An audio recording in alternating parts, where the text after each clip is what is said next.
Moi, j'ai une conviction, c'est que nous avons à disposition quelques points de croissance à rattraper. Il suffit que nous améliorions notre taux d'emploi des seniors. En France, vous avez un taux d'emploi des seniors qui, même si c'est amélioré ces dernières années, est à 42%. Quand vous regardez les pays nordiques, en particulier la Suède, vous êtes à 72%.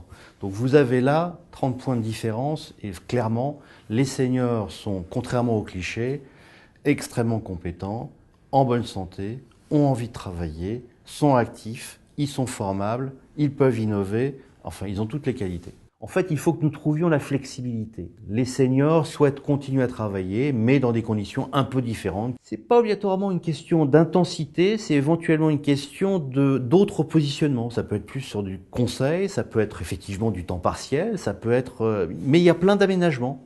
Et il y a l'aménagement. Un de nos confrères disait qu'il avait organisé du télétravail pour les seniors. À mon avis, d'ailleurs, il faut utiliser du télétravail pour l'ensemble des collègues au sein de la société, parce que vous avez des gens qui peuvent travailler loin et qui peuvent justement, pendant deux jours, 3 jours dans la semaine, avoir un télétravail. Et je crois que c'est toutes ces organisations de travail sur lesquelles il faut se pencher.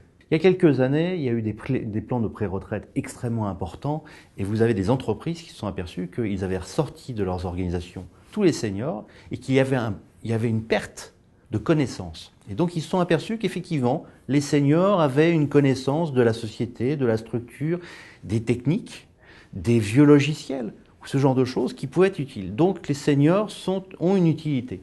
Et il y a une très belle expression qui est que les seniors sont l'ADN de la société.